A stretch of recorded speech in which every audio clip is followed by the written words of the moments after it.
एक बार फिर से आप सभी को एमएस कोचिंग में स्वागत है। आज हम लोग जो चलेंगे बाबू एक्सरसाइज 3.2 में चले। किसमें चलेंगे? जिसमें जानेंगे कह रहा है अनुपातों का तुलना करना। किसका तुलना करना? अगर आपको अनुपातों का तुलना करने के लिए सीखना है तो वीडियो का स्किप नहीं कीजिएगा, लास्ट तक देखिएगा। अनुपात आपको निकालना आसानी से आ जाएगा। अनुपातों का जो तुलना होता है वो निकालना आप बहुत ही आसानी तरीका से सीख जाएंगे। आज हम लोग चलेंगे एक्सरसाइज 3.2। आपका सॉल्यूशन जो है एनसीईआरटी सॉल्यूशन किया जा रहा है, तो आप लोग देखना नहीं भूलिएगा। वीडियो को कहीं लास्ट तक देखिए, स्किप नहीं कीजिएगा।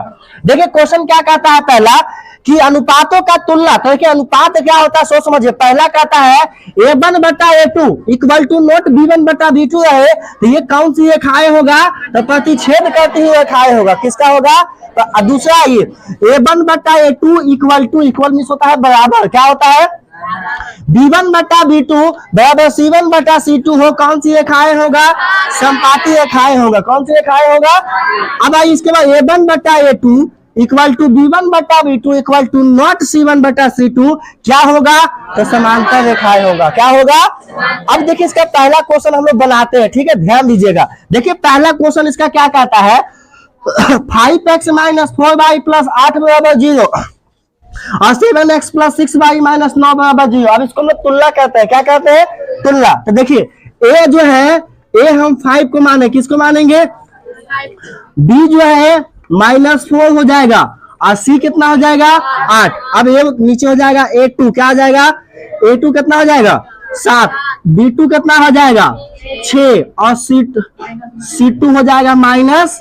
अब इसका तुलना करते हैं। पहले क्या कहता है? a1 बटा a2, तो a1 का वैल्यू कितना? 5, 5 बटा 7 बराबर, ठीक। उसके बाद क्या है? b1 बटा b2, तो b1 का वैल्यू कितना? b2 का वैल्यू। अब आप यहीं पर देखिएगा बाबू, क्या ये दोनों बराबर है? अगर बराबर नहीं है तो कौन सा रूल फॉलो कर रहा है? ये वाला प्रतिच्छेदी रेखा वाला रूल फॉलो कर रहा है। तो लिख देंगे इक्वल टू नॉट, यानी कि ये एक दूसरे का बराबर नहीं है। तो बताइए कौन सा सूत्र पर सेट हो गया? a1 बटा a2 equal to not b1 बटा b2। सुनना है सभी को? किस पर लागू होगा? a1 बटा a2 equal to not b1 बटा b2। तो बताइए कौन सी रेखा होगा? प्रतिच्छेदी रेखा। कौन सा रेखा होगा? प्रतिच्छेदी रेखा। देखिए यहाँ लिख देंगे ये कौन सा रेखा होगा? प्रतिच्छेदी रेखा होगा। कौन सा रेखा होगा? प्रतिच्छेदी रेखा होगा। समझा है सभी को कि कैसे इसको तुलना किया जाता है? पहले हम मान ले, देखिए ए किसको माने? ए 5 को माने, बी कितना है? 4 है और सी हमारा कितना है? तो 8 है। फिर देखिए a2 में आइए 7, b2 में आइए 6 और c2 में कितना हो गया? -9। तो जब यहीं पर हम दोनों का बराबर नहीं हो रहा है तो यहाँ पर बताए कौन सा रूल लगेगा? a1 बटा a2 equal to not b1 बटा। अब हम लोग जानते हैं कि a1 बटा a2 equal to not b1 बटा b2 बराबर क्या होता है? प्रतिच्छेदी रेखा। तो पहला क्वेश्चन आप लोग को समझ में आ गया कौन सी रेखा होगा बाबू? प्रतिच्छेदी रेखा। कौन सा रेखा होगा? अब इसके आगे हम लोग दूसरा प्रश्न में चलेंगे। दूसरा प्रश्न देखिए क्या कहता है, जब चलेंगे देखिए ध्यान दीजिएगा। अब दूसरा प्रश्न क्या कहता है? दूसरा समीकरण कहता है 9x प्लस 3y प्लस 12 बराबर कितना है? 0। 18x प्लस 6y प्लस 24 बराबर। अब देखिए सबसे पहला काम क्या करना है? a1 b1 c1 में सजा लेना है। क्या करना है? जब आप a1 c1 में सजा लीजिएगा तो रखने में आपको बहुत ही क्या होगा? आसान होगा। जैसे देखिए a1 बराबर कितना हो जाएगा? 9, b1 बराबर कितना हो जाएगा? 3, c1 बराबर कितना हो जाएगा? 12, a2 बराबर कितना हो जाएगा? 18, b2 बराबर 6 और c2 बराबर 24। अब इसको हम सजाते हैं। पहला क्या आता है? a1 बटा a2, तो 9 बटा 18 बराबर 3 बटा 6 बराबर 12 बटा। अब काट के देखते हैं कटता है कि नहीं। 9 दूनी 3 दूनी 12 दूनी, यानी कहने का मतलब हुआ बाबू 1 बटा 2 बराबर 1 बटा 2 बराबर 1 बटा। सब में देखिए 1 बटा 2 1 बटा 2 है। तो आप देखें कौन सा सूत्र लागू हो रहा है? तो a1 बटा a2 बराबर B1 बटा B2 बराबर C1 बटा। देखिए यही सूत्र में लागू हो रहा है।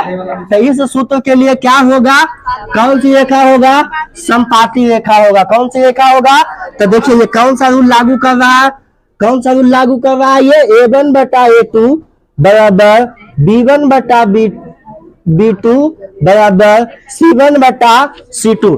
ये क्या हो जाएगा बाबू, तो ये संपाती रेखा होगा। कौन सा रेखा होगा, हाँ आपको अभी हम बताए थे ना कि संपाती रेखा के लिए देखिए शर्त क्या होता है। तो संपाती रेखा के लिए शर्त होता है A1 बटा A2 बराबर B1 बटा B2 बराबर C1 बटा, यानी कि सब बराबर होना चाहिए। सब क्या होना चाहिए, तो देखिए तो इसमें सब बराबर है। तो बताइए क्या ये संपाती होगा, सबको समझ में आया। चलिए ठीक है, अब इसके तीसरा प्रश्न लो चलेंगे। ठीक, तीसरा प्रश्न क्या कहता है, तीसरा प्रश्न कहता है 6x माइनस 3y प्लस 10 बराबर कितना है 0। 2x माइनस y प्लस 9 बराबर क्या है। इसको भी चेक करेंगे कि ये बताइए प्रतिच्छेदी है कि संपाती है कि समांतर है। तो सबसे पहले बताए थे ना कि बनाने से पहले A1 B1 में सजा लेंगे। देखिए A1 बराबर कितना हो जाएगा, A1 बराबर 6, B1 बराबर -3, C1 बराबर 10, A2 बराबर कितना हो जाएगा 2, B2 बराबर हो जाएगा -1 और C2 बराबर हो जाएगा 9। ठीक है, अब इसको सजाते हैं। तो देखिए 6/2 बराबर -3/-1 बराबर 10/9। अब देखिए इसको क्या करते हैं, काटिए 2 से 3 को काटेंगे तो कितना आएगा, ऊपर 3 आएगा। आइए देखिए माइनस से माइनस कट गया, ये कटेगा, ये तो नहीं कटेगा। तो देखिए क्या हुआ 3/1 बराबर 3/1 बराबर 10 बटा क्या बताइए, दोनों बराबर है, तीसरा बराबर है। जब तीसरा बराबर नहीं तो यहाँ पे क्या हो जाएगा तीसरा बराबर नहीं तो ये लगा देंगे। यानी कौन सा सूत्र लागू हो रहा है बाबू, A1 बटा A2 इक्वल टू B1 बटा B2 equal to not C1 बटा। जब ये सूत्र रहे A1 बटा A2 बराबर B1 बटा B2 equal to not C1 बटा C2, तो ये कौन सी रेखा होगा, समांतर रेखा होगा। कौन सी रेखाएं होगी, तो यहाँ हम क्या लिखेंगे बाबू, समांतर रेखा। कौन सा रेखा, समांतर रेखा रेखाएं होगा। समझ में आया सभी को, समझ में आ रहा है तो वीडियो को लाइक कीजिए, शेयर कीजिए और बने रहिए MS कोचिंग सेंटर के साथ। मिलते हैं अगले वीडियो में।